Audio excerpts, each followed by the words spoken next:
Welcome to the East Asia by Rhodes Murphy Chapter Summary Podcast at the Historian's Eye. Please subscribe, and if you'd like to be notified when new episodes appear, click the bell icon. Chapter 2, Prehistory, Beginnings in China and the Shang Dynasty. Section 1 deals primarily with the Paleolithic era and the Neolithic Revolution. Section 2, Agricultural Origins of Southeast Asia. There is a lack of any concrete archaeological evidence in Southeast Asia. The hot, humid environment resulted in a rapid decay of material evidence. It is likely that rice originated in Southeast Asia, where it first grew as a wild swamp plant. Root crops and millet were most likely the first plants farmed in the upland areas and river valleys. It is around 1000 BCE that irrigation and flood management were developed, making rice the dominant crop, and the lower river valleys and deltas the major agricultural areas. There is evidence of early agricultural settlements in what is now northern Vietnam and southern China. Rice agriculture may actually be as old in parts of South China as in parts of Southeast Asia.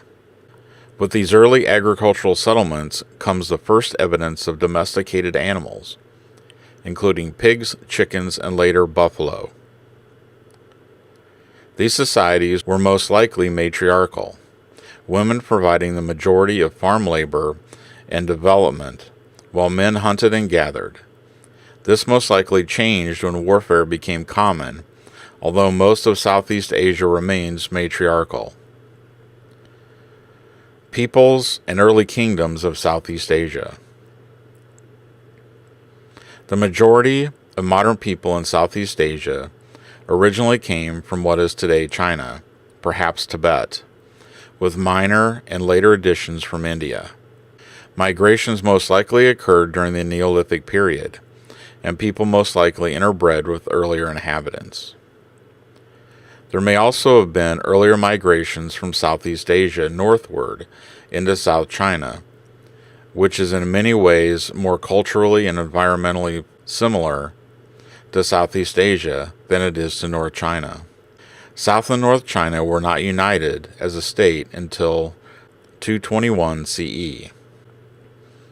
It is the relationship between South China and Southeast Asia that created Chinese agriculture. Northern Vietnam shares more similarities with Southeast China. Both are a part of an early kingdom. Easy access between the two by river and through a low mountain range contributed to there being little distinction between the two populations culturally or physically until the 3rd century CE. Prehistoric China. The earliest well-documented civilizations in China are in the north. This does not mean that the north was more developed than the south. South China simply has more of the same problems that occurred archaeologically in Southeast Asia.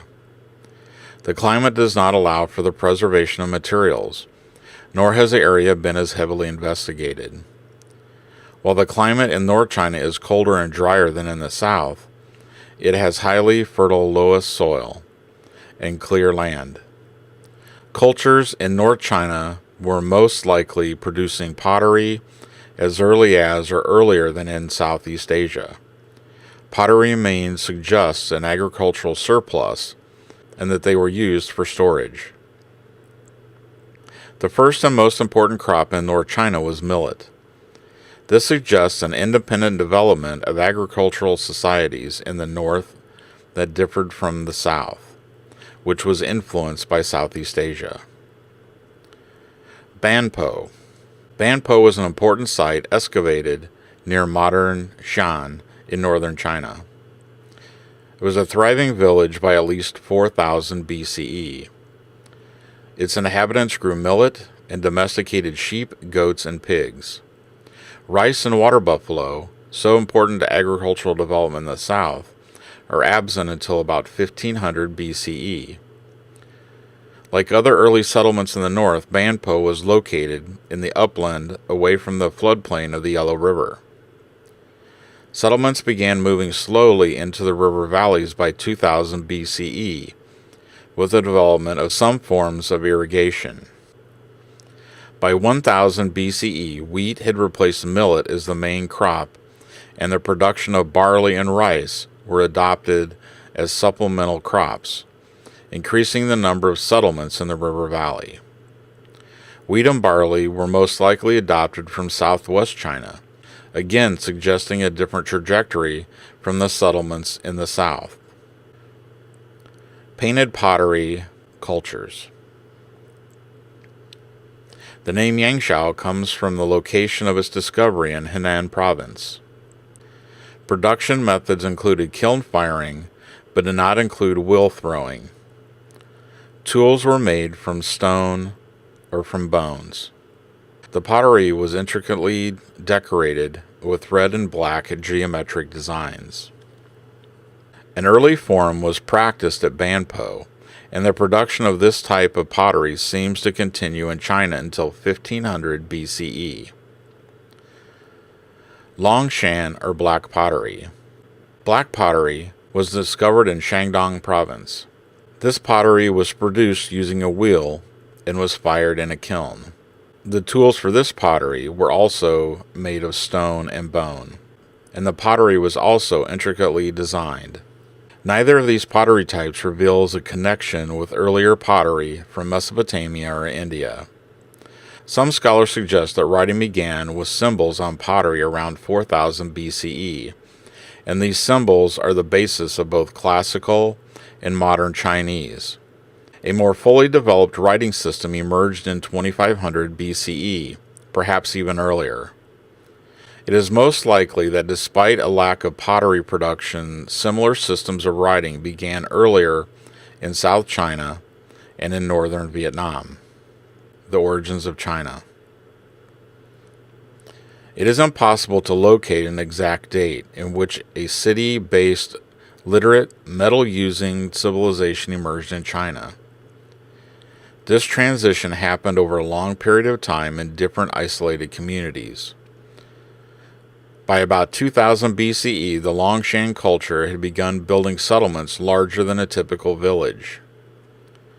The Shang Dynasty was established 4 centuries later in 1600 BCE in the same area around the Yellow River in the North China Plain, most likely as a consolidation of Yangshao and Longshan communities. However, it is possible that such a merging occurred much earlier, possibly to form the dynasty of Xia.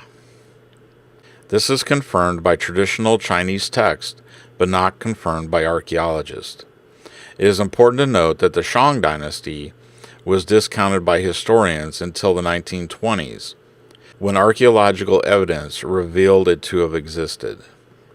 Despite the historical questions concerning Xia, it is evident that many of the elements of a distinct Chinese culture are present in the Shang Dynasty. China benefited from the developments to the west in Mesopotamia and India, like wheat, donkeys, alfalfa, grapes, and some elements of mathematics. However, much more came from the south, including rice and methods of cultivation. Recent archaeological evidence has shown that there was a series of independent cultures both in the north and south from around 5000 BCE that was wholly unrelated to Longshan or Shang. It appears there is no clear center of what would become the Chinese civilization. China had multiple cultural origins, which came together only with the Qin conquest in 221 BCE. The emergence of the Shang culture. Millet was the main crop, and its cultivation was dominant throughout North China. The Shang developed independently from Mesopotamia and India after adopting agricultural development from the south. Shang bronze craftsmanship is without peer for this period, and it appears to owe nothing to other civilizations. The exact extent of the Shang political realm is unknown, yet it appears to be limited to the central Yellow River floodplain. Vassals were claimed to the west, east, and northeast, and possibly to the south. Millet, wheat, and some rice were cultivated. Hunting provided a supplemental source of food in addition to domesticated cattle, pigs, and poultry. Slaves, who were primarily war prisoners, may have provided an important source of agricultural labor and were possibly used for building and as troops. There is also evidence of a conscious effort to separate the living and the dead. In the city of Anyang, tombs were built separate from the rest of the city. Monumental buildings developed during this time, including at the city of Anyang, which has many impressive royal tombs. Bronze casting is an important element in the development of the Shang society. Use of bronze was reserved for ritual and war, or in other words, metal for nobles, shamans, and kings. Piece molding techniques were used for production, and those techniques are very sophisticated and labor-intensive. Divination and oracle bones. The oracle bones reveal evidence of a written language despite the absence of written text. Questions were inscribed onto pieces of cattle bone or tortoise shells. Shamans made offerings to ancestors and spirits. In return, the divine spirits would answer yes or no questions inscribed onto the bones. Some inscriptions provide lists of Shang kings and brief accounts of royal activities. Divination and oracle bones reveal the important role of ancestors and the general organization of government. Deceased royal ancestors demanded respect from the living. It also appears that the Shang Dynasty was a hereditary aristocratic society plagued by war. Toward the end of the period, bronze vessels were also inscribed. The Zhou Dynasty. Shang resources became strained by internal and external threats as well as extravagant royal building and display. The dynasty ended with a slave revolt abetted by one of the vassals, the Zhou, who had guarded the western frontier. The Zhou were a neighboring group previously taken over by the Shang, who by the time they took power had adopted most of Shang culture. Therefore, the change in dynasty simply led to the continuation of development in culture and technology originally begun by the Shang. The Mandate of Heaven.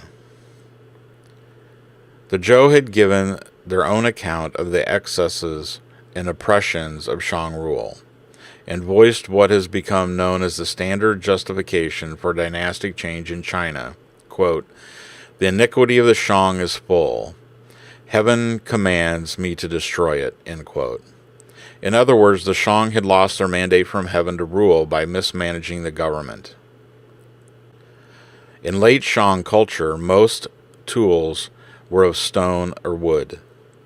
Money was primarily cowrie shells. The capital Anyang was discovered in 1927, after oracle bones used in medicine were tracked back to the site.